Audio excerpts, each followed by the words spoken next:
Capítulo 27. La curación del sueño. 1. El cuadro de la crucifixión.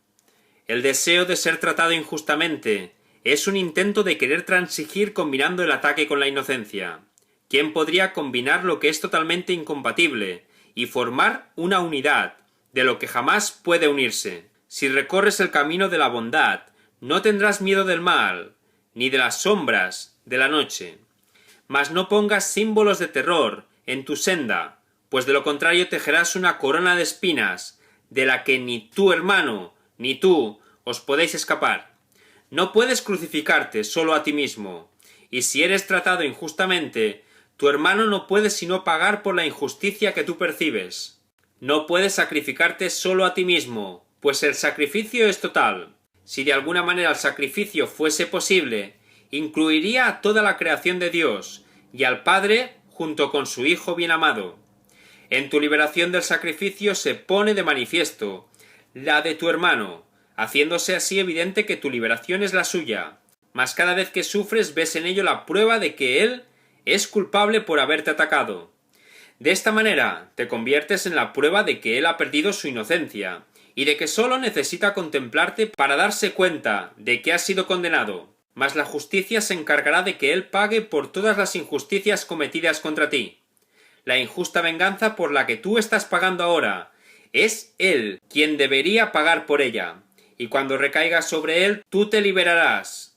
No desees hacer de ti mismo un símbolo viviente de su culpabilidad, pues no te podrás escapar de la sentencia de muerte a la que lo condenes, mas en su inocencia hallarás la tuya. Siempre que consientes sufrir, sentir privación, ser tratado injustamente o tener cualquier tipo de necesidad, no haces sino acusar a tu hermano de haber atacado al Hijo de Dios. Presentas ante sus ojos el cuadro de tu crucifixión, para que él pueda ver que sus pecados están escritos en el cielo, con tu sangre y con tu muerte, y que van delante de él, cerrándole el paso a la puerta celestial y condenándolo al infierno. Mas esto solo está escrito así en el infierno, no en el cielo, donde te encuentras a salvo del ataque y eres la prueba de su inocencia. La imagen que de ti le ofreces, te la muestras a ti mismo y le impartes toda tu fe. El Espíritu Santo, en cambio, te ofrece una imagen de ti mismo, en la que no hay dolor ni reproche alguno, para que se la ofrezcas a tu hermano. Y aquello de lo que se hizo un mártir, para que diese testimonio de su culpabilidad, se convierte ahora en el perfecto testigo de su inocencia. El poder de un testigo trasciende toda creencia debido a la convicción que trae consigo. Se le cree porque apunta más allá de sí mismo, hacia lo que representa. Tu sufrimiento, tus enfermedades, no reflejan otra cosa que la culpabilidad de tu hermano, y son los testigos que le presentas, no sea que se olvide del daño que te ocasionó, del que juras jamás escapará. Aceptas esta lamentable y enfermiza imagen, siempre que sirva para castigarlo. Los enfermos no sienten compasión por nadie, e intentan matar por contagio. La muerte les parece un precio razonable. Si con ello pueden decir, mírame hermano, por tu culpa muero. Pues la enfermedad da testimonio de la culpabilidad de su hermano, y la muerte probaría que sus errores fueron realmente pecados.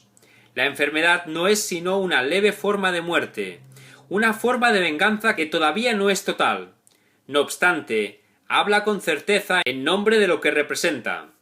La amarga y desolada imagen que le has presentado a tu hermano, tú la has contemplado con pesar, y has creído todo lo que dicha imagen le mostró, porque daba testimonio de su culpabilidad, la cual tú percibiste y amaste.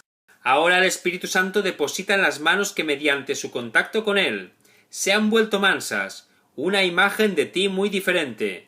Sigue siendo la imagen de un cuerpo, pues lo que realmente eres no se puede ver ni imaginar. No obstante, esta imagen no se ha usado para atacar, y por lo tanto, jamás ha experimentado sufrimiento alguno. Da testimonio de la eterna verdad, de que nada te puede herir, y apunta más allá de sí misma, hacia tu inocencia y la de tu hermano. Muéstrale esto, y él se dará cuenta de que toda herida ha sanado, y de que todas las lágrimas han sido enjugadas felizmente y con amor, y tu hermano contemplará su propio perdón allí, y con ojos que han sanado, mirará más allá de la imagen hacia la inocencia que ve en ti. He aquí la prueba de que nunca pecó, de que nada de lo que su locura le ordenó hacer jamás ocurrió, ni tuvo efectos de ninguna clase, de que ningún reproche que haya albergado en su corazón estuvo jamás justificado, y de que ningún ataque podría jamás hacerle sentir el venenoso e inexorable aguijón del temor. Sé un testigo de su inocencia, y no de su culpabilidad. Tu curación es su consuelo, y su salud, porque demuestra que las ilusiones no son reales. El factor motivante de este mundo no es la voluntad de vivir, sino el deseo de morir. El único propósito que tiene es probar que la culpabilidad es real. Ningún pensamiento, acto o sentimiento mundano tiene otra motivación que esa. Estos son los testigos que se convocan para que se crea en ellos, y para que corroboren el sistema que representan, y en favor del cual hablan. Y cada uno de ellos tiene muchas voces, y os hablan a ti y a tu hermano en diferentes lenguas. Sin embargo, el mensaje que os dan a ambos es el mismo. Engalanar el cuerpo es una forma de mostrar cuán hermosos son los testigos de la culpabilidad. Preocuparte por el cuerpo demuestra cuán frágil y vulnerable es tu vida, cuán fácilmente puede quedar destruido lo que amas. La depresión habla de muerte, y la vanidad de tener un gran interés por lo que no es nada. La enfermedad, no importa en qué forma se manifieste, es el testigo más convincente de la futilidad, y el que refuerza a todos los demás, y les ayuda a pintar un cuadro en el que el pecado está justificado. Los enfermos creen que todas sus extrañas necesidades y todos sus deseos antinaturales están justificados, pues ¿quién podría amar una vida que queda truncada tan pronto y no atribuirle valor a los gozos pasajeros? ¿Qué placer hay que sea duradero? ¿No tienen los débiles el derecho de creer que cada migaja de placer robado constituye su justa retribución por la brevedad de sus vidas? Pues pagarán con su muerte por todos sus placeres, tanto si disfrutan de ellos como si no. A la vida siempre le llega su final, sea cual sea la forma en que ésta se viva. Por lo tanto, se deleitan con lo pasajero y con lo efímero. Nada de esto es un pecado, sino un testigo de la absurda creencia de que el pecado y la muerte son reales, y de que tanto la inocencia como el pecado acabarán igualmente en la tumba. Si esto fuese cierto, tendrías ciertamente motivos para contentarte con ir en pos de gozos pasajeros y disfrutar de cada pequeño placer, siempre que tuvieses la oportunidad. No obstante, en este cuadro no se percibe el cuerpo como algo neutral y desprovisto de un objetivo intrínseco, pues se convierte en el símbolo del reproche y en la prueba de la culpabilidad, cuyas consecuencias aún están ahí a la vista, de modo que la causa jamás se pueda negar. Tu función consiste en mostrarle a tu hermano que el pecado carece de causa. Cuán fútil tiene que ser verte a ti mismo como la prueba fehaciente de que lo que tu función es jamás tendrá lugar.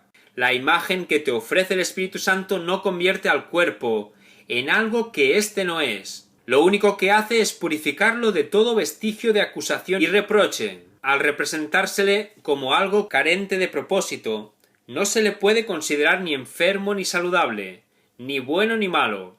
No da lugar a que se le pueda juzgar, en modo alguno. No tiene vida, pero tampoco está muerto. Cualquier experiencia de amor o de miedo le es ajena, pues ahora no da testimonio de nada. Al no tener ningún propósito y al encontrarse la mente libre otra vez para determinar cuál debe ser su propósito. Ahora el cuerpo se ha condenado, si no en espera de que se le confiera un propósito de modo que pueda llevar a cabo la función que se le encomiende. En este espacio vacío, del que el objetivo del pecado ha sido erradicado, se puede recordar el cielo. Ahora su paz puede descender hasta aquí, y la perfecta curación reemplazar a la muerte. El cuerpo puede convertirse en un símbolo de vida, en una promesa de redención y en un hálito de inmortalidad, para aquellos que están cansados de respirar el fétido hedor de la muerte. Deja que su propósito sea sanar, De esta manera, pregonará el mensaje que recibió y mediante su salud y belleza proclamará la verdad y el valor de lo que representa. Deja que reciba el poder de representar la vida eterna, por siempre a salvo del ataque, y deja que su mensaje para tu hermano sea: contémplame, hermano, gracias a ti vivo. La manera más fácil de dejar que esto se logre es simplemente esta: no permitas que el cuerpo tenga ningún propósito procedente del pasado. Cuando estabas seguro de que sabías que su propósito era fomentar la culpabilidad, pues esto afirma tu imagen enfermiza. Es un símbolo duradero de lo que el cuerpo representa, y ello impide que se le pueda conferir una perspectiva diferente, un propósito distinto. Tú no sabes cuál es su propósito. No hiciste sino darle la ilusión de un propósito, a una cosa que concibiste para ocultar de ti mismo tu función. Esta cosa sin propósito no puede ocultar la función que el Espíritu Santo te encomendó. Deja, pues, que el propósito del cuerpo y tu función se reconcilien finalmente y se consideren la misma cosa.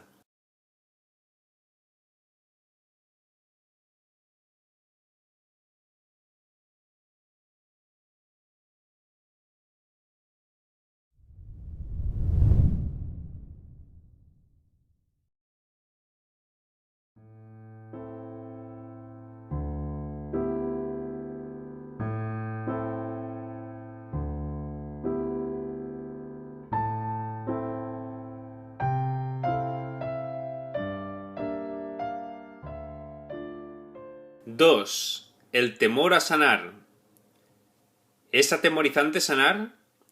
Sí, para muchos lo es, pues la acusación es un obstáculo para el amor, y los cuerpos enfermos son ciertamente acusadores. Obstruyen completamente el camino de la confianza y de la paz, proclamando que los débiles no pueden tener confianza, y que los lesionados no tienen motivos para gozar de paz. Quien que haya sido herido por su hermano, ¿podría amarlo aún y confiar en él? Pues su hermano lo atacó, y lo volverá a hacer. No lo protejas, ya que tu cuerpo lesionado demuestra que es a ti a quien se debe proteger de él. Tal vez perdonarlo sea un acto de caridad, pero no es algo que él se merezca. Se le puede compadecer por su culpabilidad, pero no puede ser eximido. Y si le perdonas sus transgresiones, no haces sino añadir otro fardo más a la culpabilidad que realmente ya ha acumulado. Los que no han sanado no pueden perdonar, pues son los testigos de que el perdón es injusto. Prefieren conservar las consecuencias de la culpabilidad, que no reconocen. No obstante, nadie puede perdonar un pecado que considere real. Y lo que tiene consecuencias tiene que ser real, porque lo que ha hecho está ahí a la vista.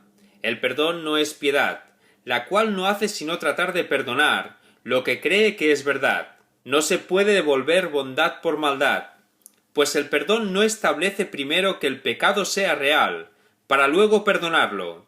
Nadie que esté hablando en serio diría: hermano, me has herido. Sin embargo, puesto que de los dos soy el mejor, te perdono por el dolor que me has ocasionado. Perdonarle y seguir sintiendo dolor es imposible, pues ambas cosas no pueden coexistir. Uno niega a la otra y hace que sea falsa.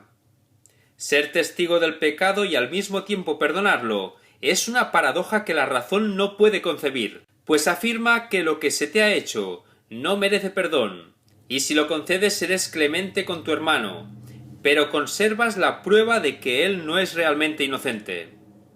Los enfermos siguen siendo acusadores, no pueden perdonar a sus hermanos, ni perdonarse a sí mismos. Nadie sobre quien el verdadero perdón descanse puede sufrir, pues ya no exhibe la prueba del pecado ante los ojos de su hermano.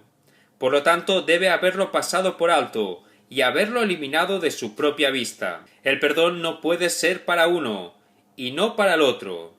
El que perdona se cura, y en su curación radica la prueba de que ha perdonado verdaderamente y de que no guarda traza alguna de condenación que todavía pudiese utilizar contra sí mismo o contra cualquier cosa viviente. El perdón no es real a menos que os brinde curación a tu hermano y a ti. Debes dar testimonio de que sus pecados no tienen efecto alguno sobre ti, y demostrar así que no son reales. ¿De qué otra manera podría ser el inocente? ¿Y cómo podría estar justificada su inocencia, a menos que sus pecados careciesen de los efectos que confirmarían su culpabilidad? Los pecados están más allá del perdón, simplemente porque entrañarían efectos que no podrían cancelarse ni pasarse por alto completamente. En el hecho de que puedan cancelarse radica la prueba de que son simplemente errores. Permite ser curado, para que, de este modo, puedas perdonar y ofrecer salvación a tu hermano y a ti. Un cuerpo enfermo demuestra que la mente no ha sanado. Un milagro de curación prueba que la separación no tiene efectos. Creerás en aquello que le quieras probar a tu hermano. El poder de tu testimonio procede de tus creencias, y todo lo que decides hacer o piensas no hace sino dar testimonio de lo que le enseñas a él. Tu cuerpo puede ser el medio para demostrar que nunca has sufrido por causa de él, y al sanar puede ofrecerle un mudo testimonio de su inocencia. Este testimonio es el que puede hablar con más elocuencia que 1000 lenguas juntas, pues le prueba que ha sido perdonado. Un milagro no le puede ofrecer menos a él de lo que te ha dado a ti. De esta manera tu curación demuestra que tu mente ha sanado y que ha perdonado lo que tu hermano no hizo. Y así él se convence de que jamás perdió su inocencia y sana junto contigo. El milagro deshace de este modo todas las cosas que según el mundo jamás podrían deshacerse, y la desesperanza y la muerte no pueden sino desaparecer ante el ancestral clarín que llama a la vida. Esta llamada es mucho más poderosa que las débiles y miserables súplicas de la muerte y la culpabilidad. La ancestral llamada que el padre le hace a su hijo y el hijo a los suyos será la última trompeta que el mundo jamás oirá. Hermano, la muerte no existe, y aprenderás esto cuando tu único deseo sea mostrarle a tu hermano que él jamás te hirió. Él cree que tiene las manos manchadas de tu sangre, y por lo tanto que está condenado. Mas se te ha concedido poder mostrarle, mediante tu curación, que su culpabilidad no es sino la trama de un sueño absurdo. ¡Cuán justos son los milagros! Pues os otorgan a ti y a tu hermano el mismo regalo de absoluta liberación de la culpabilidad. Tu curación os evita dolor a ti y a él. Sanas porque le deseaste el bien. Esta es la ley que el milagro obedece. La curación no ve diferencias en absoluto. No procede de la compasión, sino del amor. Y el amor quiere probar que todo sufrimiento no es sino una vana imaginación, un absurdo deseo sin consecuencia alguna. Tu salud es uno de los resultados de tu deseo de no ver a tu hermano con las manos manchadas de sangre, ni de ver culpabilidad en su corazón apesadumbrado por la prueba del pecado. Y lo que deseas se te concede para que lo puedas ver. El costo de tu serenidad es la suya. Este es el precio que el Espíritu Santo y el mundo interpretan de manera diferente. El mundo lo percibe como una afirmación del hecho de que con tu salvación se sacrifica la suya. El Espíritu Santo sabe que tu curación da testimonio de la suya y de que no puede hallarse aparte de ella en absoluto. Mientras tu hermano consienta sufrir, tú no podrás sanar, mas tú le puedes mostrar que su sufrimiento no tiene ningún propósito ni causa alguna. Muéstrale que has sanado, y él no consentirá sufrir por más tiempo, pues su inocencia habrá quedado clara ante sus propios ojos y ante los tuyos, y la risa reemplazará vuestros lamentos, pues el Hijo de Dios habrá recordado que él es el Hijo de Dios. ¿Quién tiene entonces miedo de sanar? Solo aquellos para quienes el sacrificio y el dolor de su hermano representa su propia serenidad, su propia impotencia y debilidad residen de base para justificar el dolor de su hermano.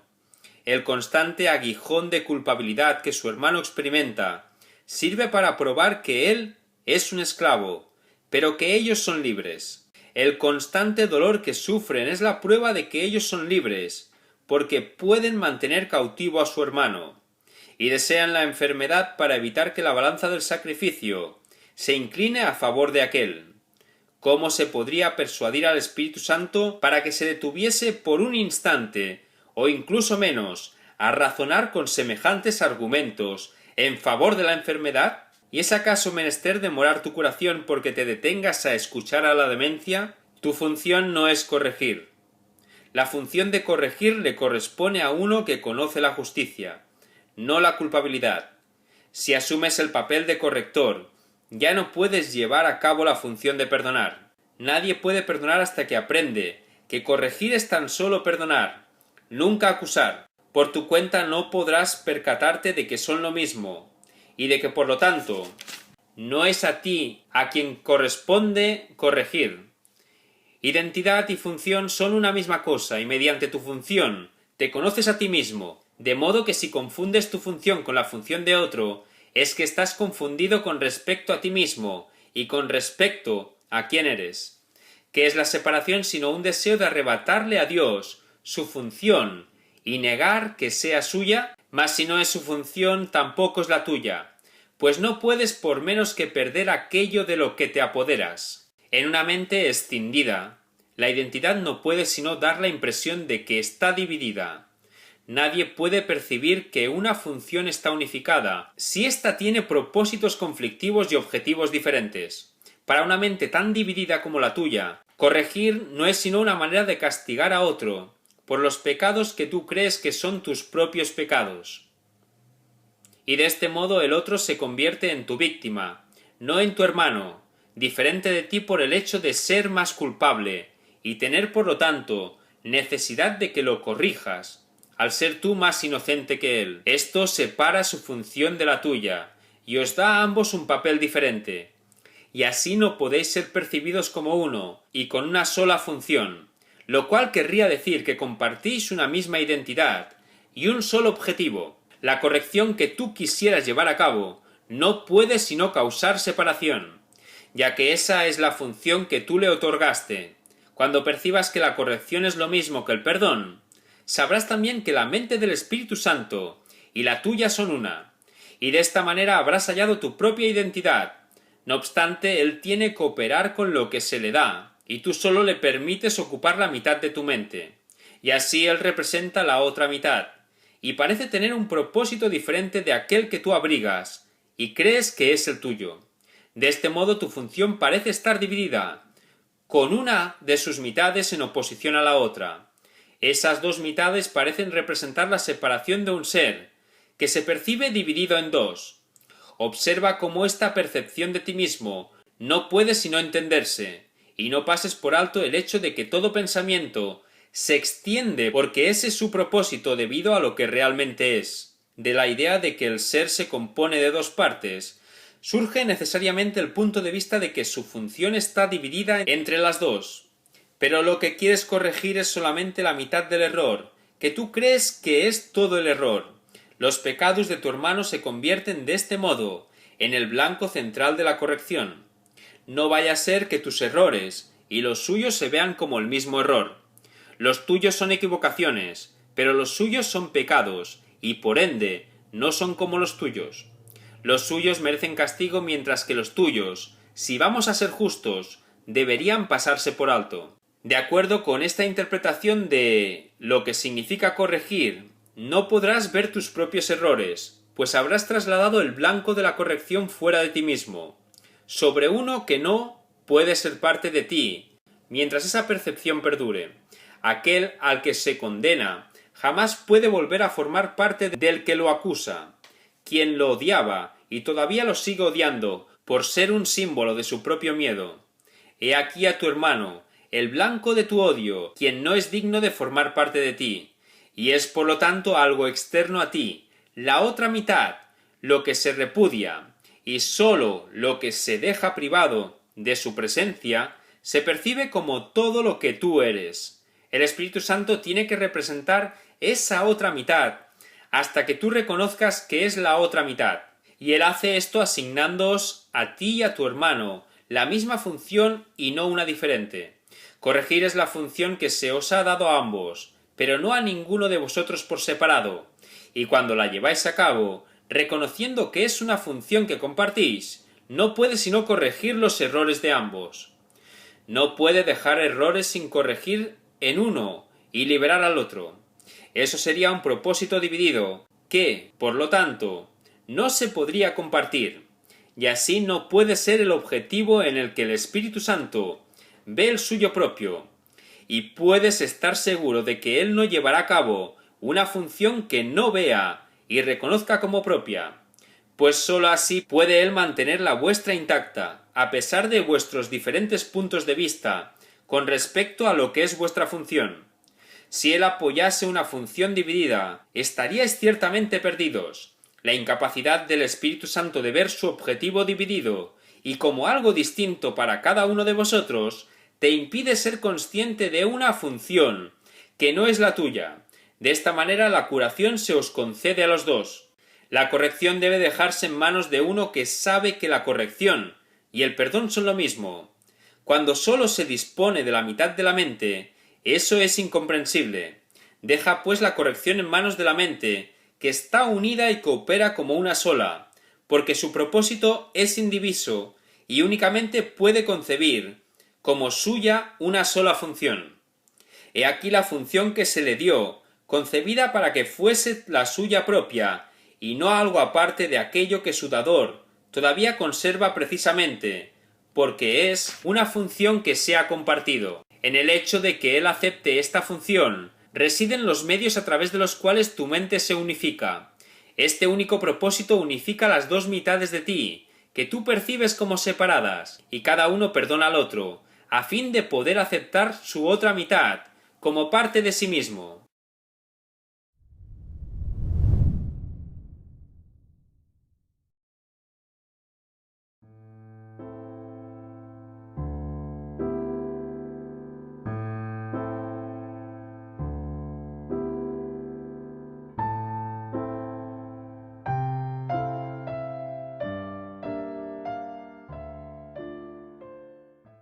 Es más allá de todo símbolo. El poder no puede oponerse a nada, pues ello lo debilitaría, y la idea de un poder debilitado es una contradicción intrínseca. Una fuerza débil es algo que no tiene sentido, y si el poder se utiliza con el propósito de debilitar, se está utilizando para limitar. Por lo tanto, no puede sino ser limitado y débil, ya que ese es su propósito. Para ser lo que es, el poder no puede tener opuestos. Ninguna debilidad puede adentrarse en él, sin convertirlo en algo que no es. Debilitar es limitar e imponer un opuesto, que contradice el concepto que ataca. Y ello añade al concepto algo que es ajeno a él, y lo hace ininteligible. ¿Quién podría entender conceptos tan contradictorios como un poder débil o un amor odioso? Has decidido hacer de tu hermano el símbolo de un amor odioso, de un poder débil, pero sobre todo de una muerte viviente. Y así él no significa nada para ti, pues representa algo que no tiene sentido. Representa un pensamiento que se compone de dos partes, en el que una de ellas anula a la otra. Sin embargo, la mitad que fue anulada contradice de inmediato a la otra, de modo que ambas desaparecen. Y ahora él no representa nada. Los símbolos que no representan otra cosa que ideas inexistentes no pueden sino representar la vacuidad y la nada. Sin embargo, la vacuidad y la nada no pueden ser una interferencia. Lo que puede interferir la conciencia de la realidad es la creencia de que hay algo en ellas. La imagen de tu hermano que ves no significa nada. No hay nada en ella que atacar, o negar, amar u odiar, dotar de poder o considerar débil. La imagen ha sido completamente obliterada, porque era el símbolo de una contradicción que anulaba el pensamiento que representaba. Por lo tanto, la imagen no tiene causa en absoluto. ¿Quién puede percibir efectos sin causa? ¿Qué puede ser aquello que carece de causa, sino la nada? La imagen de tu hermano que tú ves jamás ha estado ahí, ni jamás ha existido.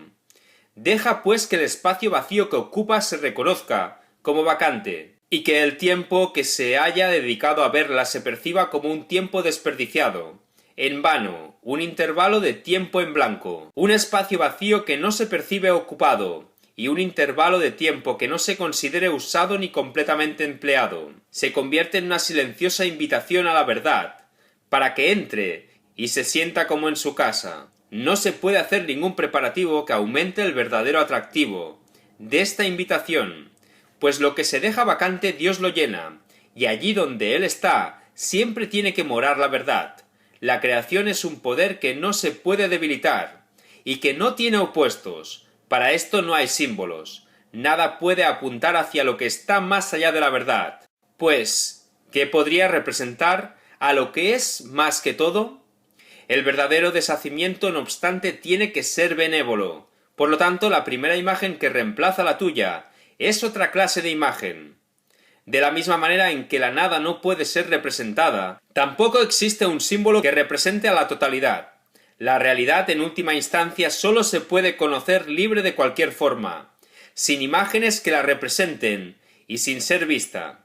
El perdón aún no se reconoce como un poder completamente exento de límites. Sin embargo, no fija ninguno de los límites que tú has decidido imponer. El perdón es el medio que representa la verdad temporalmente. Le permite al Espíritu Santo llevar a cabo un intercambio de imágenes, mientras los recursos de aprendizaje aún tengan sentido, y el aprendizaje no haya concluido. Ningún recurso de aprendizaje es útil una vez que se alcanza el objetivo del aprendizaje, pues entonces deja de tener utilidad.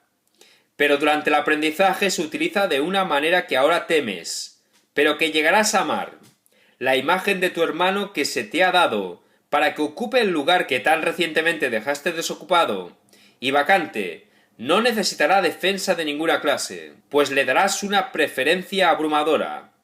No te demorarás ni un instante en decidir que esa es la única imagen de él que quieres. No representa conceptos contradictorios, y aunque no es más que la mitad de la imagen y está incompleta, en sí misma es homogénea. La otra mitad de lo que representa sigue siendo desconocida, pero no se ha anulado, y de este modo Dios queda en libertad para dar el paso final. Para esto no necesitas imágenes ni recursos de enseñanza. Y lo que en última instancia habrá de ocupar el lugar de todo recurso de enseñanza, sencillamente será. El perdón se desvanece y los símbolos caen en el olvido, y nada que los ojos jamás hayan visto o los oídos escuchado queda ahí para ser percibido. Un poder completamente ilimitado ha venido no a destruir sino a recibir lo suyo. Con respecto a tu función no hay opciones entre las que elegir en ninguna parte. La opción que temes perder, nunca la tuviste. Sin embargo, eso es lo único que parece ser un obstáculo para el poder ilimitado, y los pensamientos homogéneos, los cuales gozan de plenitud y felicidad, y no tienen opuestos. No conoces la paz del poder que no se opone a nada. Sin embargo, ninguna otra clase de poder puede existir en absoluto. Dale la bienvenida al poder que yace más allá del perdón, del mundo de los símbolos y de las limitaciones. Él prefiere simplemente ser, y por lo tanto, simplemente es.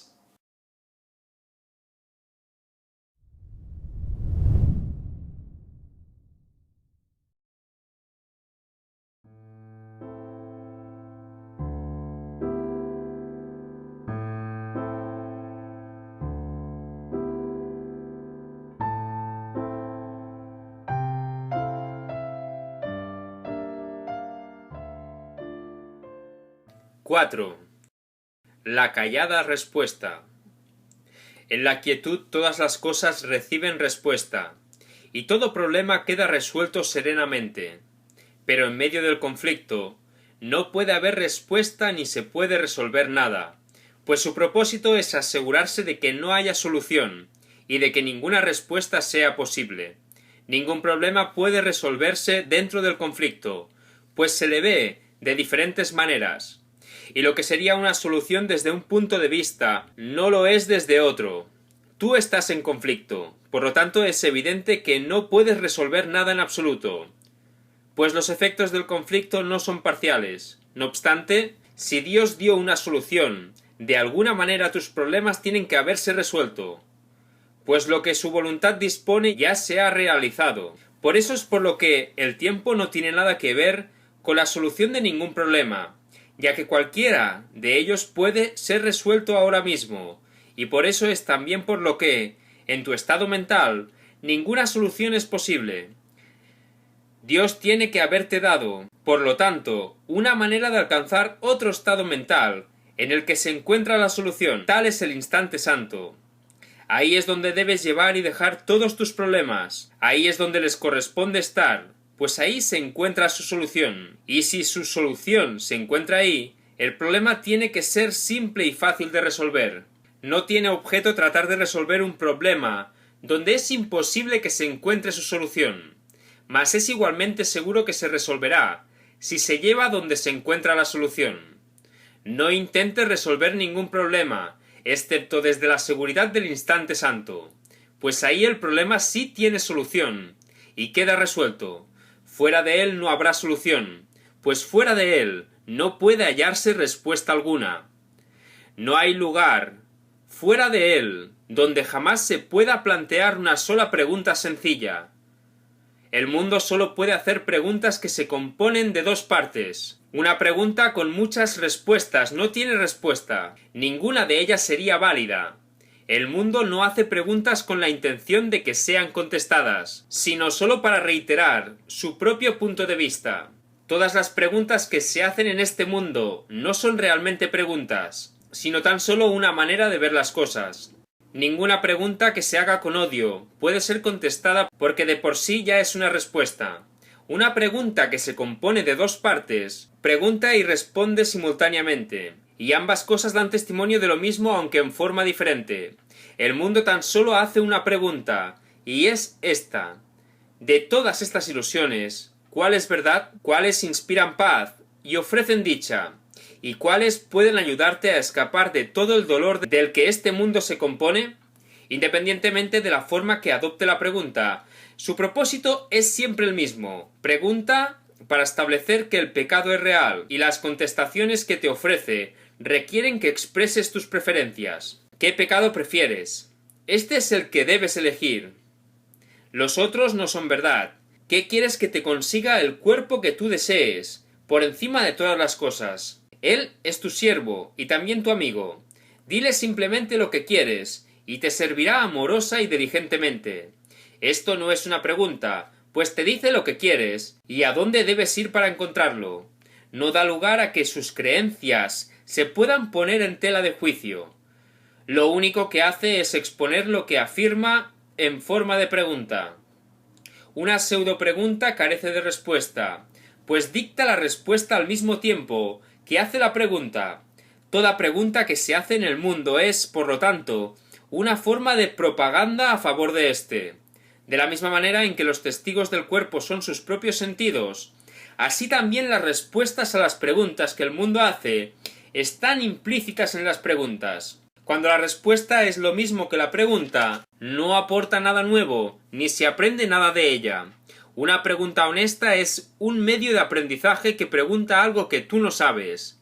No establece los parámetros a los que se debe ajustar la respuesta, sino que simplemente pregunta cuál es la respuesta.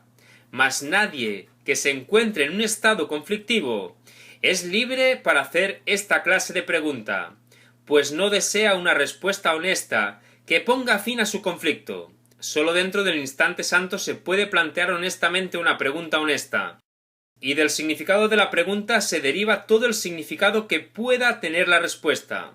Es posible entonces separar tus deseos de la respuesta, para que ésta se te pueda dar, y también para que la puedas aceptar. La respuesta se ofrece en todas partes, mas solo se puede oír en el instante santo. Una respuesta honesta no exige sacrificios, porque solo contesta preguntas verdaderas. Las preguntas que hace el mundo tan solo quieren saber a quién se le debe exigir sacrificio, y no si el sacrificio tiene sentido o no. Y así, a menos que la respuesta indique a quién, no se reconocerá ni será escuchada. Y de este modo la pregunta seguirá en pie, ya que se contestó a sí misma. El instante santo es aquel en el que la mente está lo suficientemente serena, como para poder escuchar una respuesta que no está implícita en la pregunta, y que ofrece algo nuevo y distinto. ¿Cómo iba a poderse contestar una pregunta que no hace sino repetirse a sí misma? No trates, por lo tanto, de solventar problemas en un mundo del que se ha excluido la solución. Lleva más bien el problema al único lugar en el que se halla la respuesta y en el que se te ofrece amorosamente. En él se encuentran las respuestas que solventarán tus problemas, pues no forman parte de ellos, y toman en cuenta lo que puede ser contestado, lo que la pregunta realmente es. La respuesta que el mundo ofrece no hace sino suscitar otra pregunta, si bien dejan la primera sin contestar. En el instante santo puedes llevar la pregunta a la respuesta y recibir la respuesta que fue formulada expresamente para ti.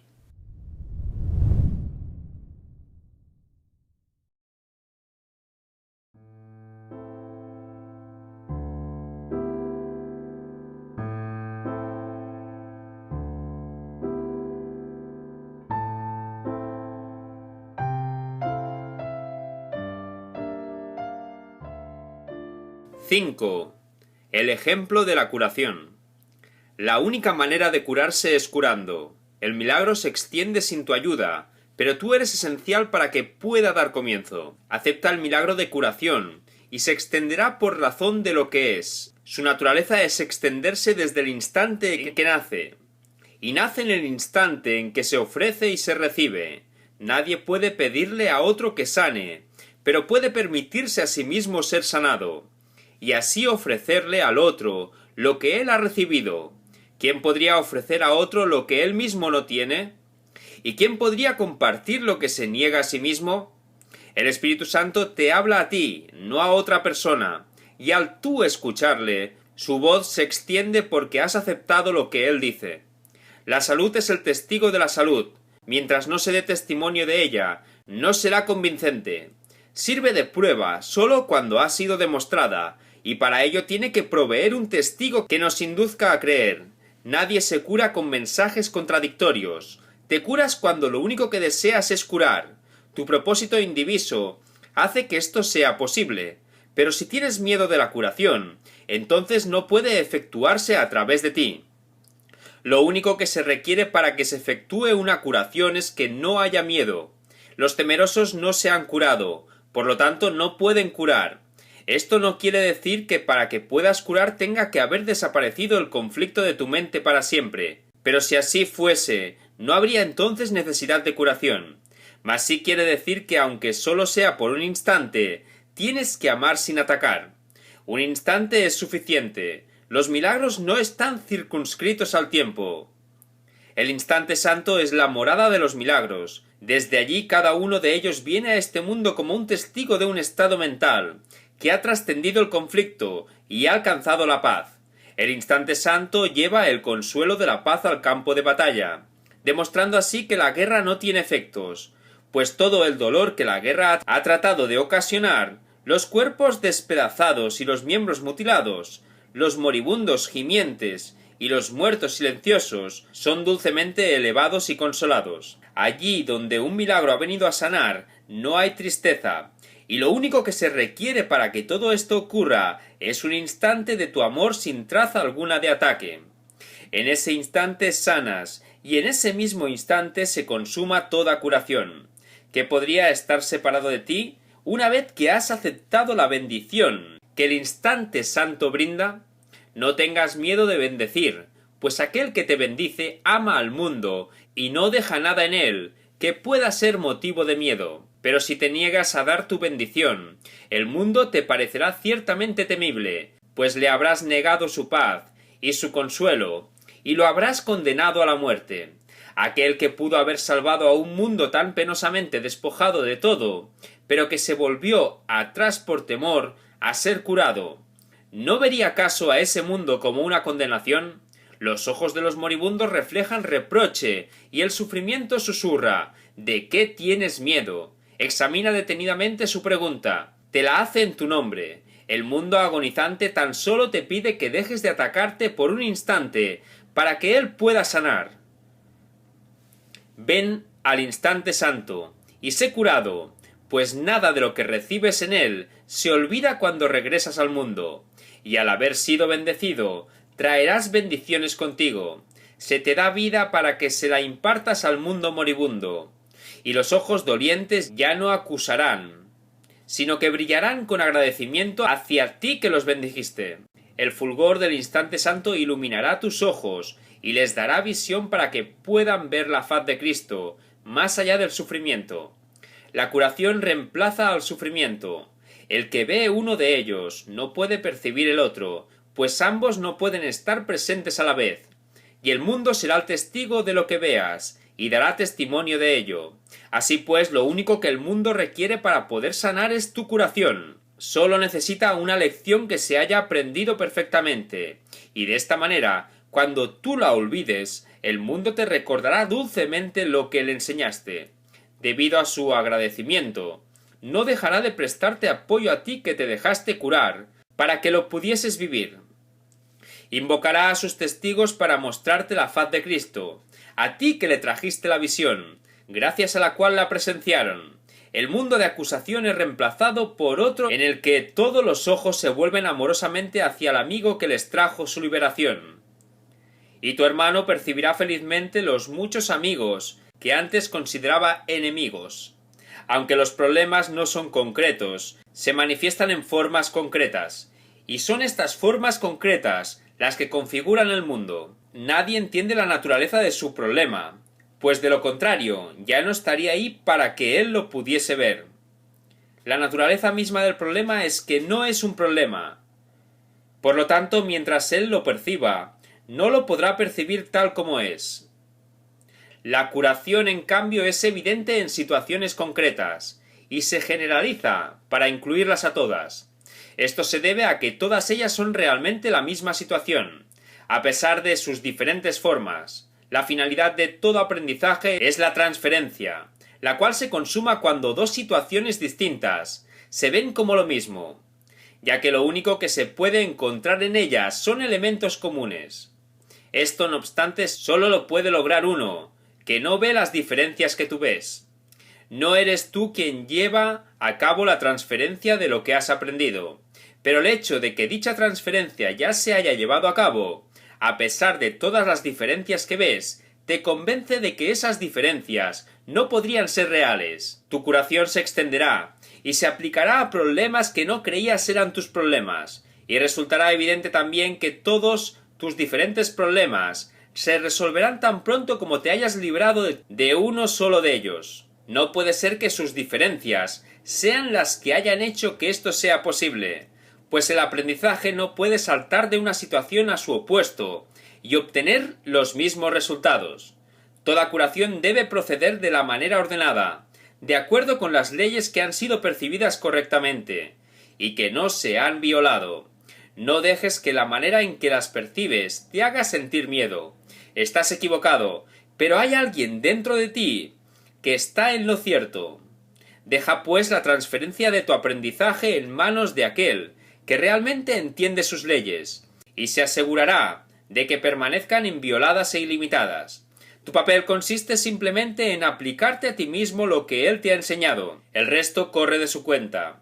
Así es como los innumerables testigos de tu aprendizaje te probarán el poder de éste. El primer testigo que verás será tu hermano, pero tras él habrá miles, y tras cada uno de estos, 1000 más. Puede que cada uno de ellos parezca tener un problema distinto del de los demás, mas todos se resolverán al unísono, y su común resolución demostrará que las preguntas no podían haber sido distintas. Que la paz sea contigo a quien se ofrece curación. Comprenderás que se te da paz cuando aceptas la curación. No necesitas ser consciente de toda su valía para entender que te has beneficiado de ella. Lo que ocurrió en aquel instante en que el amor entró sin ninguna traza de ataque, permanecerá contigo para siempre. Tu curación, así como la de tu hermano, será uno de sus efectos. Donde quiera que vayas, contemplarás sus múltiples efectos. Todos los testigos que contemples, no obstante, serán sólo una fracción de los que realmente existen. La infinitud no se puede entender contando todas sus partes separadas. Dios te da las gracias por tu curación, pues Él sabe que es un regalo de amor para su Hijo, y por lo tanto, un regalo que se hace a Él.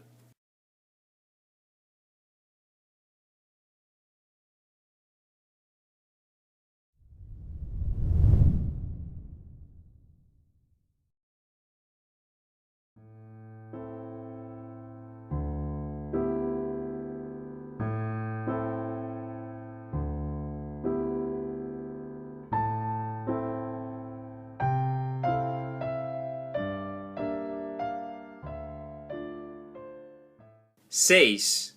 Los testigos del pecado. El dolor demuestra que el cuerpo no puede sino ser real. Es una voz estridente y ensordecedora, cuyos alaridos tratan de ahogar lo que el Espíritu Santo dice e impedir que sus palabras lleguen hasta tu conciencia. El dolor exige atención, quitándosela así al Espíritu Santo y centrándola en sí mismo. Su propósito es el mismo que el del placer, pues ambos son medios de otorgar realidad al cuerpo. Lo que comparte un mismo propósito es lo mismo. Esto es lo que estipula la ley que rige todo propósito, el cual une dentro de sí a todos aquellos que lo componen. El placer y el dolor son igualmente ilusorios, ya que su propósito es inalcanzable. Por lo tanto, son medios que no llevan a ninguna parte, pues su objetivo no tiene sentido, y comparten la falta de sentido de que adolece su propósito. El pecado oscila entre el dolor y el placer, y de nuevo al dolor, pues cualquiera de esos testigos es el mismo, y solo tienen un mensaje: te encuentras dentro de este cuerpo, y se te puede hacer daño. También puedes tener placer, pero el costo de este es el dolor. A estos testigos se unen muchos más. Cada uno de ellos parece diferente porque tiene un nombre distinto, y así parece responder a un sonido diferente. A excepción de esto, los testigos del pecado son todos iguales. Llámale dolor al placer, y dolerá. Llámale placer al dolor, y no sentirás el dolor que se oculta tras el placer. Los testigos del pecado no hacen sino cambiar de un término a otro, según uno de ellos ocupa el primer plano, y el otro retrocede al segundo. Es irrelevante, no obstante, cuál de ellos tenga primicia en cualquier momento dado. Los testigos del pecado solo oyen la llamada de la muerte. El cuerpo, que de por sí carece de propósito, contiene todas tus memorias y esperanzas. Te vales de los ojos para ver, y de sus oídos para oír, y dejas que te diga lo que siente, mas él no sabe. Cuando invocas los testigos de su realidad, te repiten únicamente los términos que le proporcionaste, para que él los usara. No puedes elegir cuál de entre ellos es real, pues cualquiera que elijas es igual que los demás. Lo único que puedes hacer es decidir, llamarlo por un nombre o por otro. Pero eso es todo. No puedes hacer que un testigo sea verdadero, solo porque lo llames con el nombre de la verdad. La verdad se encuentra en él si lo que representa es la verdad. De lo contrario, miente, aunque lo invoques con el santo nombre de Dios mismo. El testigo de Dios no ve testigos contra el cuerpo, tampoco presta atención a los testigos, que con otros nombres hablan, de manera diferente en favor de la realidad del cuerpo. Él sabe que no es real, pues nada podría contener lo que tú crees que el cuerpo contiene dentro de sí. El cuerpo no puede decirle a una parte de Dios cómo debe sentirse o cuál es su función. El Espíritu Santo, sin embargo, no puede sino amar aquello que tú tienes en gran estima. Y por cada testigo de la muerte del cuerpo, Él te envía un testigo de la vida que tienes en aquel que no conoce la muerte. Cada milagro que Él trae es un testigo de la irrealidad del cuerpo. Él cura a éste de sus dolores y placeres por igual, pues todos los testigos del pecado son reemplazados por los suyos. El milagro no hace distinciones entre los nombres con los que se convocan a los testigos del pecado. Demuestra simplemente que lo que ellos representan no tiene efectos. Y puede demostrar esto porque sus propios efectos han venido a sustituirlos. Sea cual sea el término que hayas utilizado para referirte a tu sufrimiento, este ya no existe.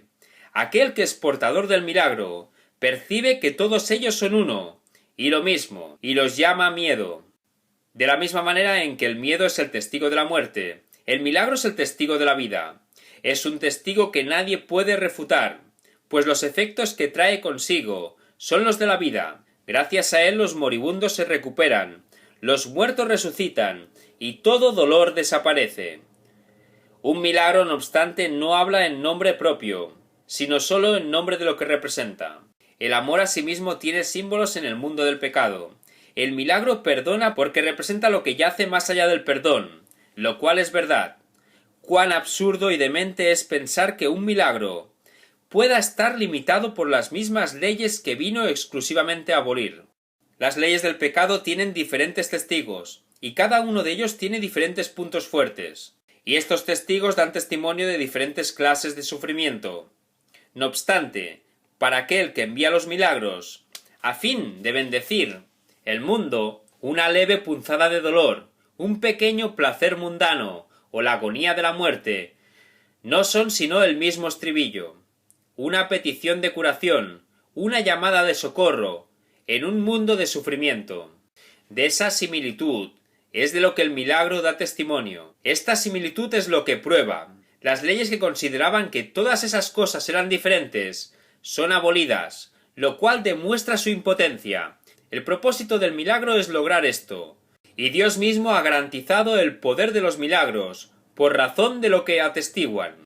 Sé, pues, un testigo del milagro, y no de las leyes del pecado.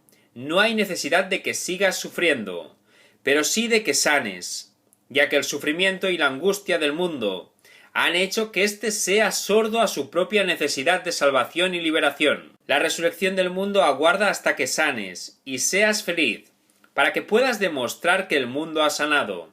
El instante santo sustituirá todo pecado solo con que lleves sus efectos contigo, y nadie elegirá sufrir más. ¿Qué mejor función que esta podría servir? Sana para que así puedas sanar, y evítate el sufrimiento que conllevan las leyes del pecado, y la verdad te será revelada, por haber elegido que los símbolos del amor ocupen el lugar del pecado.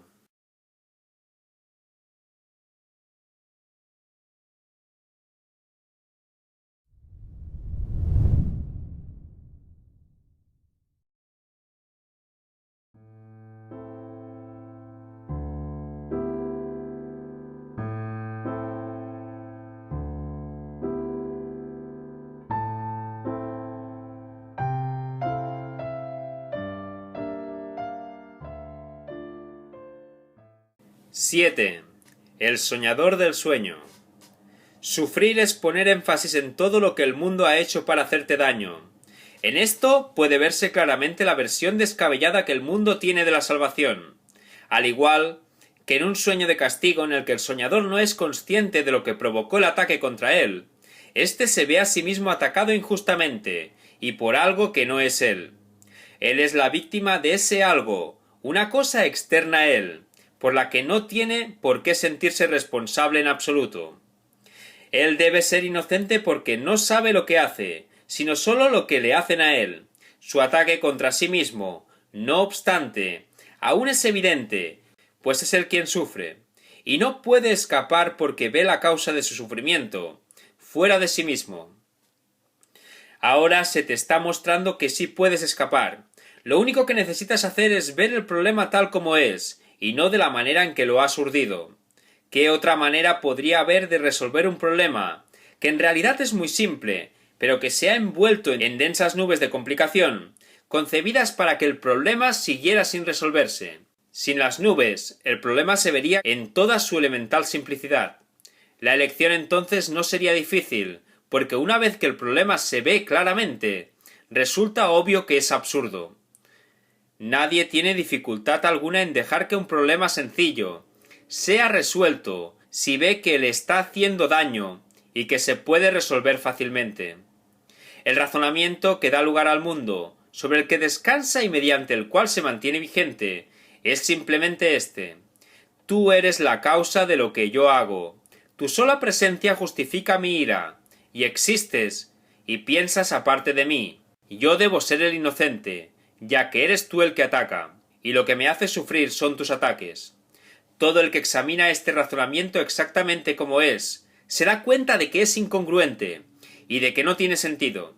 Sin embargo, da la impresión de que es razonable, ya que ciertamente parece como si el mundo te estuviese hiriendo, y así no parece necesario buscar la causa, más allá de lo obvio. Pero ciertamente hay necesidad de ello, la necesidad de liberar al mundo de la condenación, en la que se haya inmerso, es algo que todos los que habitan en él comparten. Sin embargo, no reconocen esta necesidad común, pues cada uno piensa que si desempeña su papel, la condenación del mundo recaerá sobre él, y esto es lo que percibe debe ser su papel en la liberación del mundo. La venganza tiene que tener un blanco, De lo contrario, el cuchillo del vengador se encontraría en sus propias manos, apuntando hacia sí mismo, pues para poder ser la víctima de un ataque que él no eligió, tiene que ver el arma en las manos de otro, y así sufre por razón de las heridas que le infligió un cuchillo que él no estaba empuñando. Ese es el propósito del mundo que él ve. Y desde este punto de vista el mundo provee los medios por los que dicho propósito puede alcanzarse. Los medios dan testimonio del propósito, pero no son de por sí la causa, ni la causa puede cambiar porque se la vea separada de sus efectos. La causa produce los efectos, los cuales dan luego testimonio de ella, no de sí mismos. Mira pues más allá de los efectos. No es en ellos donde radica la causa del sufrimiento y del pecado. No centres tu atención en el sufrimiento ni en el pecado, ya que no son sino reflejos de lo que los causa. El papel que juegas en el proceso de salvar al mundo de la condenación es la manera en que te escapas tú. Recuerda que el testigo del mundo del mal solo puede hablar en favor de aquello que vio la necesidad del mal en el mundo. Y ahí es donde contemplaste tu culpabilidad por primera vez. El primer ataque contra ti mismo tuvo lugar cuando te separaste de tu hermano, y de esto es de lo que el mundo da testimonio. No busques otra causa, ni recurras a las poderosas legiones de sus testigos para deshacerlas. Ellos apoyan la fidelidad que la separación te exige. Y a lo que oculta la verdad, no es a donde debes dirigirte a fin de encontrar la verdad. Los testigos del pecado ocupan un reducido espacio, y es ahí donde encuentras la causa de la perspectiva que tienes acerca del mundo. Hubo un tiempo en que no eras consciente de cuál era la causa de todo lo que el mundo parecía hacerte sin tú haberlo pedido o provocado. De lo único que estabas seguro era de que entre las numerosas causas que percibías como responsables de tu dolor y sufrimiento, tu culpabilidad no era una de ellas, ni tampoco era el dolor y el sufrimiento algo que tú mismo hubieses pedido en modo alguno. Así es como surgieron todas las ilusiones. El que las teje no se da cuenta de que es él mismo quien las urde ni cree que la realidad de éstas dependa de él. Cualquiera que sea su causa, es algo completamente ajeno a él, y su mente no tiene nada que ver con lo que él percibe. No puede dudar de la realidad de sus sueños, porque no se da cuenta del papel que él mismo juega en su fabricación y en hacer que parezcan reales. Nadie puede despertar de un sueño que el mundo esté soñando por él, pues en ese caso, él se ha convertido en parte del sueño de otro. No puede elegir despertarse de un sueño que él no urdió. Es la víctima impotente de un sueño concebido y preciado por otra mente, lo cual no se preocupa por él en absoluto, y es tan indiferente a su paz y a su felicidad, como lo es el tiempo a la hora del día. No lo ama, sino que caprichosamente le obliga a desempeñar cualquier papel que satisfaga su sueño. Es tan poca su valía que él no es más que una sombra danzante, que sube y baja al compás de un guión disparatado, concebido dentro del fútil sueño del mundo. Esta es la única imagen que puedes ver, la única opción que tienes ante ti, la otra posible causa, si es que tú no eres el soñador de tus propios sueños. Y esto es lo que eliges cuando niegas que la causa del sufrimiento esté en tu mente. Alégrate de que lo esté, pues de esta manera tú eres el único que puede determinar tu destino en el tiempo. Las únicas alternativas que tienes ante ti son o bien una muerte durmiente y sueños de maldad por una parte, o bien un feliz despertar y la alegría de la vida por otra. ¿Qué otras alternativas tienes ante ti sino la vida o la muerte? ¿Despertar o dormir? ¿La guerra o la paz? ¿Tus sueños o tu realidad? Existe el riesgo de pensar que la muerte te puede brindar paz, porque el mundo equipara el cuerpo con el ser que Dios creó. No obstante, una cosa jamás puede ser su propio opuesto, y la muerte es lo opuesto a la paz, porque es lo opuesto a la vida, y la vida es paz.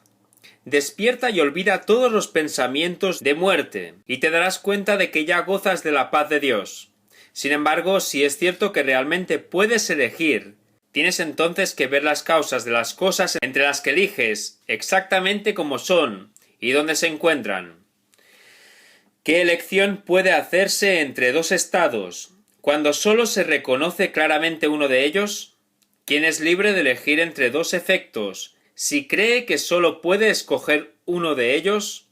Una elección honesta nunca podría percibirse como una en la que la elección es entre un insignificante tú y un mundo enorme, cuyos sueños acerca de tu verdad son diferentes. La brecha que separa a la realidad de los sueños no se encuentra entre lo que el mundo sueña y lo que tú sueñas en secreto, pues en ambos casos se trata del mismo sueño. El sueño del mundo no es sino una parte de tu propio sueño, de la que te desprendiste y luego viste como si fuese el principio y el final del tuyo. No obstante, lo que dio comienzo al sueño del mundo fue tu propio sueño secreto, lo cual no percibes, si bien es lo que causó la parte que ves, de cuya realidad no dudas. ¿Cómo podrías dudar de ellos si aún estás dormido, soñando en secreto que su causa es real? Sueñas que tu hermano está separado de ti, que es un viejo enemigo, es un asesino que te acecha en la noche y planea tu muerte, deseando además que sea lenta y atroz. Mas, bajo este sueño yace otro, en el que tú te vuelves el asesino, el enemigo secreto, el sepultador y destructor de tu hermano, así como del mundo. He aquí la causa del sufrimiento, la brecha entre tus míseros sueños y tu realidad, la pequeña grieta que ni siquiera ves, la cuna de las ilusiones y del miedo, el momento de terror y de un odio ancestral, el instante del desastre, están todos aquí. He aquí la causa de la irrealidad, mas es aquí donde se deshará. Tú eres el soñador del mundo de los sueños. Este no tiene ninguna otra causa ni la tendrá jamás. Todo lo que aterrorizó al Hijo de Dios y le hizo pensar que había perdido su inocencia, repudiando a su padre y entrando en guerra consigo mismo, no es más que un sueño fútil. Mas ese sueño es tan temible y tan real en apariencia, que él no podría despertar a la realidad sin verse inundado por el frío sudor del terror, y sin dar gritos de pánico a menos que un sueño más dulce precediese su despertar y permitiese que su mente se calmara para poder acoger, no temer, la voz que con amor lo llama a despertar. Un sueño más dulce, en el que su sufrimiento cesa y en el que su hermano es su amigo. Dios dispuso que su despertar fuese dulce y jubiloso, y le proporcionó los medios para que pudiese despertar sin miedo. Acepta el sueño que Él te dio en lugar del tuyo. No es difícil cambiar un sueño una vez que se ha identificado al soñador.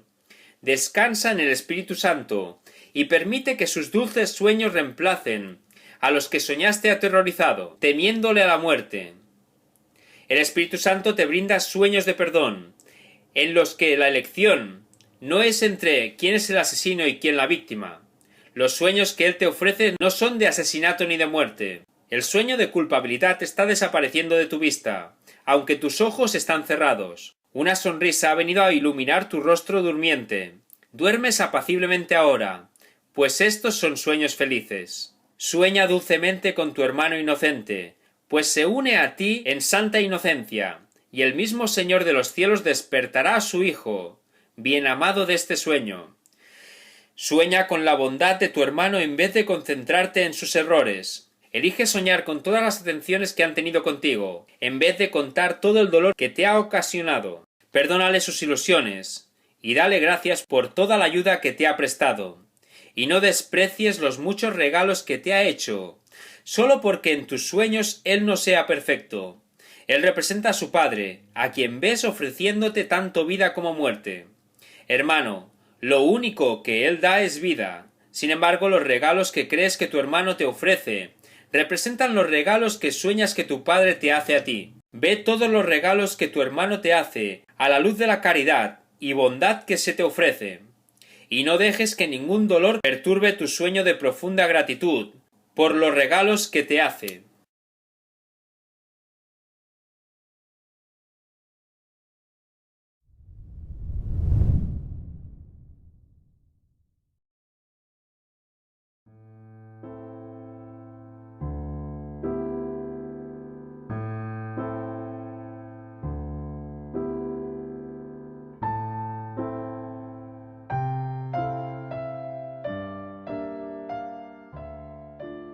¡8! El héroe del sueño. El cuerpo es el personaje central en el sueño del mundo. Sin él no hay sueño, ni él existe sin el sueño en el que actúa como si fuese una persona digna de ser vista y creída. Ocupa el lugar central de cada sueño en el que se narra la historia de cómo fue concebido por otros cuerpos, cómo vino al mundo externo al cuerpo, cómo vive por un corto tiempo hasta que muere, para luego convertirse en polvo junto con otros cuerpos que al igual que él también mueren. En el breve lapso de vida que se le ha concedido, busca otros cuerpos para que sean sus amigos o sus enemigos. Su seguridad es su mayor preocupación, su comodidad, la ley por la que se rige. Trata de buscar placer y de evitar todo lo que le pueda ocasionar dolor. Pero por encima de todo trata de enseñarse a sí mismo que sus dolores y placeres son dos cosas diferentes y que es posible distinguir entre ellos. El sueño del mundo adopta innumerables formas, porque el cuerpo intenta probar de muchas maneras que es autónomo y real. Se engalana a sí mismo con objetos que ha comprado, con discos de metal, y con tiras de papel monedas que el mundo considera reales y de gran valor. Trabaja para adquirirlos, haciendo cosas que no tienen sentido, y luego los despilfarra intercambiándolos por cosas que ni necesita ni quiere. Contrata a otros cuerpos para que lo protejan, y para que coleccionen más cosas sin sentido, que él pueda llamar suyas. Busca otros cuerpos especiales que puedan compartir su sueño. A veces sueña que es un conquistador de cuerpos más débiles que él, pero en algunas fases del sueño, él es el esclavo de otros cuerpos que quieren hacerle sufrir y torturarlo. Las aventuras del cuerpo desde que nace hasta que muere son el tema de todo sueño que el mundo jamás haya tenido. El héroe de este sueño jamás cambiará, ni su propósito tampoco. Y aunque el sueño en sí adopta muchas formas y parece presentar una gran variedad de lugares y situaciones en los que su héroe cree encontrarse, el sueño no tiene más que un propósito, el cual se enseña de muchas maneras. Esta es la lección que trata de enseñar una y otra vez, que el cuerpo es causa y no efecto, y que tú eres su efecto, no puedes ser su causa. De esta manera tú no eres el soñador, sino el sueño, y por lo tanto deambulas fútilmente entrando y saliendo de lugares y situaciones que él maquina. Que esto es todo lo que el cuerpo hace, es cierto, pero no es más que una figura en un sueño. Mas ¿quién reaccionaría ante las figuras de un sueño a no ser que las considere reales? En el instante en que las reconoce como lo que verdaderamente son, éstas dejan de tener efectos sobre él, porque entiende que fue él quien les dio los efectos que tienen, al causarlas y hacer que pareciesen reales. ¿Cuán dispuesto estás a escaparte de los efectos de todos los sueños que el mundo jamás haya tenido? ¿Es tu deseo no permitir que ningún sueño parezca ser la causa de lo que haces? Examinemos pues el comienzo del sueño, ya que la parte que ves no es sino la segunda parte, cuya causa se encuentra en la primera. Nadie que esté dormido y soñando en el mundo recuerda el ataque que se infligió a sí mismo. Nadie cree que realmente hubo un tiempo en el que no sabía nada de cuerpos y el que no habría podido concebir que este mundo fuese real. De otro modo, se habría dado cuenta de inmediato de que estas ideas son una mera ilusión, tan ridículas que no sirven para nada, excepto para reírse de ellas. Cuán serias parecen ser ahora, y nadie puede recordar aquel entonces, cuando habrían sido motivo de risa e incredulidad, pero lo podemos recordar solo con que contemplemos directamente su causa, y al hacerlo veremos que son motivo de risa, no de temor. Devolvámosle al soñador el sueño del que se desprendió, el cual él percibe como algo que le es ajeno, y que se le está haciendo a él. Una diminuta y alocada idea, de la que el Hijo de Dios olvidó reírse, se adentró en la eternidad, donde todo es uno. A causa de su olvido, ese pensamiento se convirtió en una idea seria, capaz de lograr algo, así como de tener efectos reales. Juntos podemos hacer desaparecer ambas cosas riéndonos de ellas, y darnos cuenta de que el tiempo no puede afectar a la eternidad.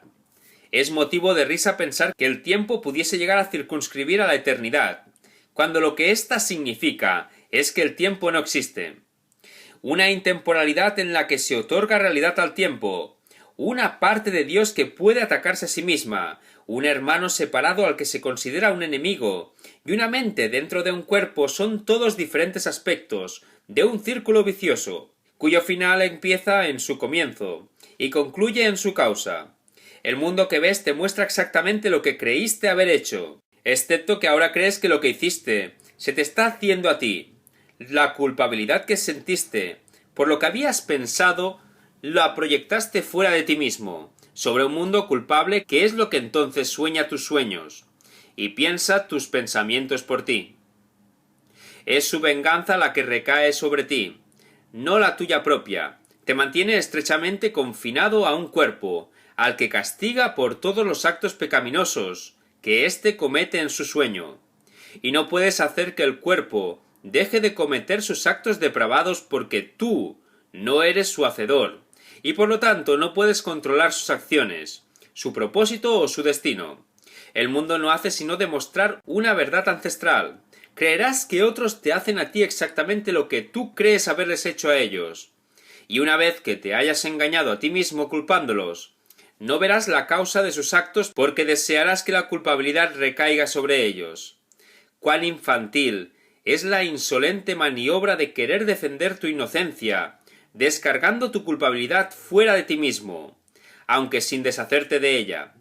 No es fácil percibir tal ironía, cuando lo que tus ojos ven a tu alrededor son sus graves consecuencias, mas no su frívola causa. Sin causa, sus efectos parecen ciertamente ser tristes y graves, sin embargo, no son más que consecuencias. Su causa, en cambio, es lo que no es consecuencia de nada, al no ser más que una farsa. El Espíritu Santo, sonriendo dulcemente, percibe la causa y no presta atención a los efectos. ¿De qué otra manera podría corregir tu error, cuando has pasado por alto la causa enteramente? Él te exhorta a que lleves todo efecto temible ante él, para que juntos miréis su descabellada causa y os riáis juntos por un rato. Tú juzgas los efectos, pero él ha juzgado su causa, y mediante su juicio se eliminan los efectos.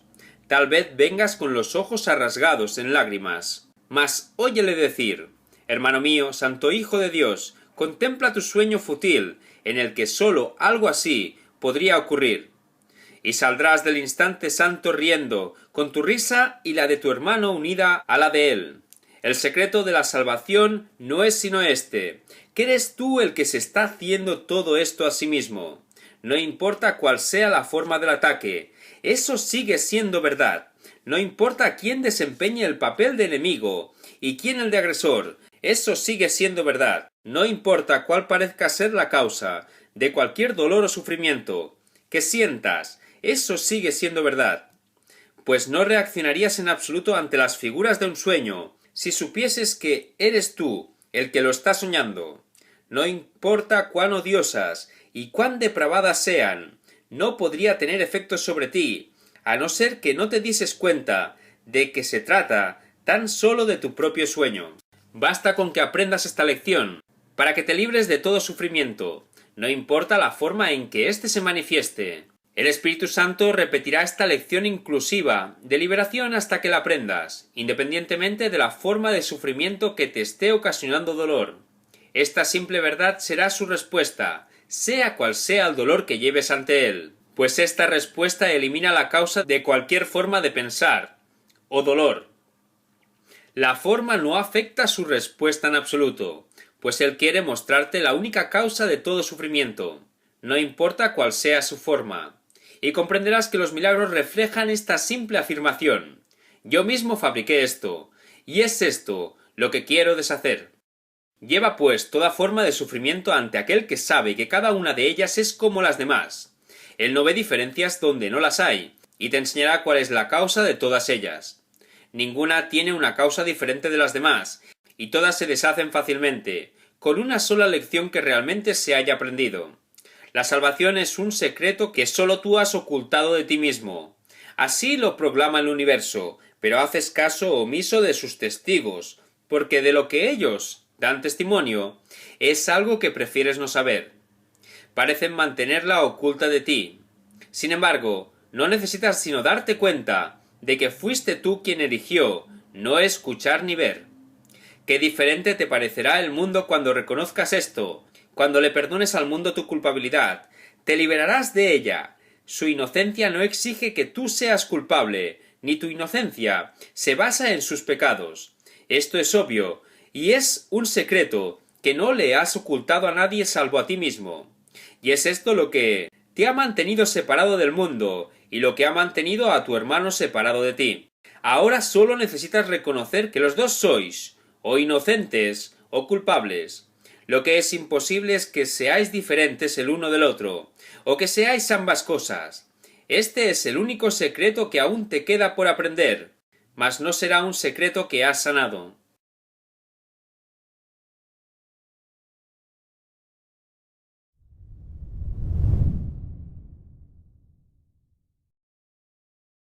Si disfrutan de ellos como si no.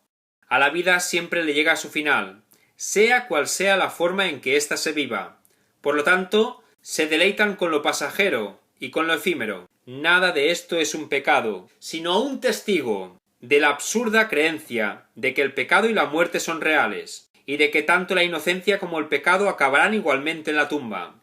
Si esto fuese cierto, tendrías ciertamente motivos para contentarte con ir en pos de gozos pasajeros y disfrutar de cada pequeño placer, siempre que tuvieses la oportunidad.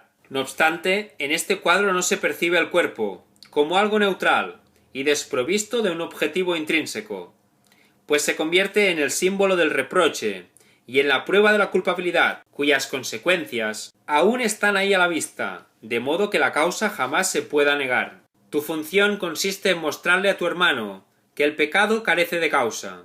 Cuán fútil tiene que ser verte a ti mismo como la prueba fehaciente de que lo que tu función es jamás tendrá lugar.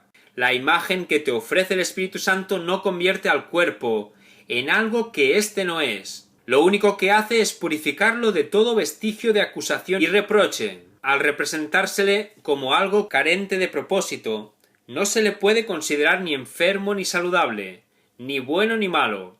No da lugar a que se le pueda juzgar, en modo alguno. No tiene vida, pero tampoco está muerto. Cualquier experiencia de amor o de miedo le es ajena, pues ahora no da testimonio de nada, al no tener ningún propósito y al encontrarse la mente libre otra vez, para determinar cuál debe ser su propósito.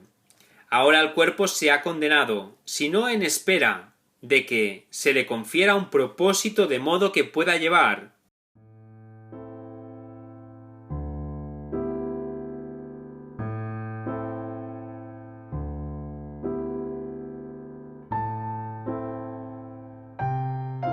Capítulo 27. La curación del sueño. 1. El cuadro de la crucifixión. El deseo de ser tratado injustamente es un intento de querer transigir combinando el ataque con la inocencia. ¿Quién podría combinar lo que es totalmente incompatible y formar una unidad de lo que jamás puede unirse? Si recorres el camino de la bondad, no tendrás miedo del mal, ni de las sombras de la noche. Mas no pongas símbolos de terror en tu senda, pues de lo contrario tejerás una corona de espinas, de la que ni tu hermano ni tú os podéis escapar. No puedes crucificarte solo a ti mismo, y si eres tratado injustamente, tu hermano no puede sino pagar por la injusticia que tú percibes. No puedes sacrificarte solo a ti mismo, pues el sacrificio es total. Si de alguna manera el sacrificio fuese posible, incluiría a toda la creación de Dios y al Padre junto con su Hijo bien amado. En tu liberación del sacrificio se pone de manifiesto la de tu hermano, haciéndose así evidente que tu liberación es la suya, mas cada vez que sufres ves en ello la prueba de que él es culpable por haberte atacado. De esta manera te conviertes en la prueba de que él ha perdido su inocencia, y de que sólo necesita contemplarte para darse cuenta de que has sido condenado. Mas la justicia se encargará de que él pague por todas las injusticias cometidas contra ti. La injusta venganza por la que tú estás pagando ahora, es él quien debería pagar por ella, y cuando recaiga sobre él, tú te liberarás. No desees hacer de ti un testigo de su inocencia, y no de su culpabilidad. Tu curación es su consuelo, y su salud, porque demuestra que las ilusiones no son reales. El factor motivante de este mundo no es la voluntad de vivir, sino el deseo de morir. El único propósito que tiene es probar que la culpabilidad es real.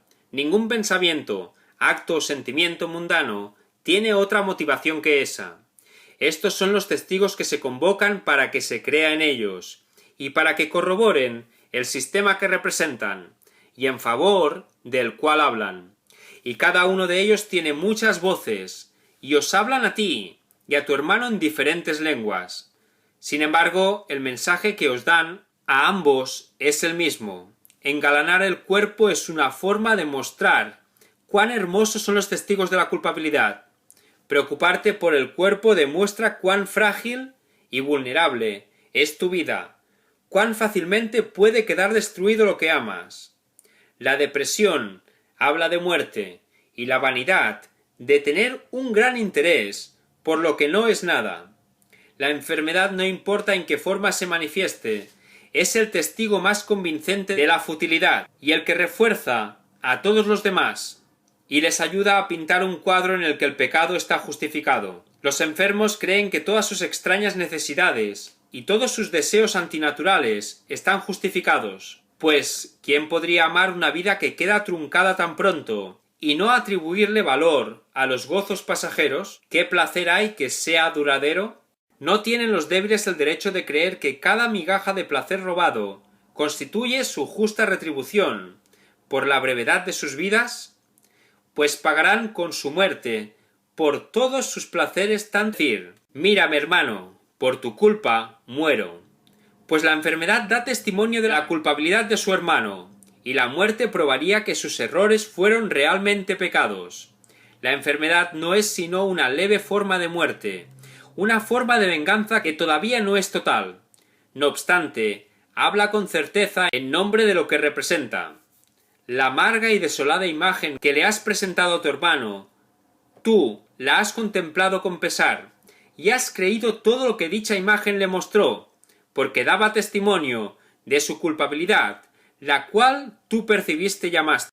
Ahora el Espíritu Santo deposita en las manos que mediante su contacto con él se han vuelto mansas una imagen de ti muy diferente. Sigue siendo la imagen de un cuerpo, pues lo que realmente eres no se puede ver ni imaginar. No obstante, esta imagen no se ha usado para atacar, y por lo tanto, jamás ha experimentado sufrimiento alguno. Da testimonio de la eterna verdad, de que nada te puede herir, y apunta más allá de sí misma, hacia tu inocencia y la de tu hermano. Muéstrale esto, y él se dará cuenta de que toda herida ha sanado, y de que todas las lágrimas han sido enjugadas felizmente y con amor, y tu hermano contemplará su propio perdón allí, y con ojos que han sanado, mirará más allá de la imagen hacia la inocencia que ve en ti. He aquí la prueba de que nunca pecó, de que nada de lo que su locura le ordenó hacer jamás ocurrió, ni tuvo efectos de ninguna clase, de que ningún reproche que haya albergado en su corazón estuvo jamás justificado, y de que ningún ataque podría jamás hacerle sentir el venenoso e inexorable aguijón del temor. Sé mismo un símbolo viviente de su culpabilidad, pues no te podrás escapar de la sentencia de muerte a la que lo condenes, mas en su inocencia hallarás la tuya. Siempre que consientes sufrir, sentir privación, ser tratado injustamente o tener cualquier tipo de necesidad, no haces sino acusar a tu hermano de haber atacado al Hijo de Dios. Presentas ante sus ojos el cuadro de tu crucifixión, para que él pueda ver que sus pecados están escritos en el cielo, con tu sangre y con tu muerte, y que van delante de él, cerrándole el paso a la puerta celestial y condenándolo al infierno. Mas esto solo está escrito así en el infierno, no en el cielo, donde te encuentras a salvo del ataque y eres la prueba de su inocencia. La imagen que de ti le ofreces, te la muestras a ti mismo, y le impartes toda tu fe. El Espíritu Santo, en cambio, te ofrece una imagen de ti mismo, en la que no hay dolor ni reproche alguno, para que se la ofrezcas a tu hermano. Y aquello de lo que se hizo un mártir, para que diese testimonio de su culpabilidad, se convierte ahora en el perfecto testigo de su inocencia. El poder de un testigo trasciende toda creencia debido a la convicción que trae consigo. Se le cree porque apunta más allá de sí mismo, hacia lo que representa. Tu sufrimiento, tus enfermedades, no reflejan otra cosa que la culpabilidad de tu hermano, y son los testigos que le presentas, no sea que se olvide del daño que te ocasionó, del que juras jamás escapará. Aceptas esta lamentable y enfermiza imagen, siempre que sirva para castigarlo. Los enfermos no sienten compasión por nadie, e intentan matar por contagio. La muerte les parece un precio razonable. Si con ello pueden decir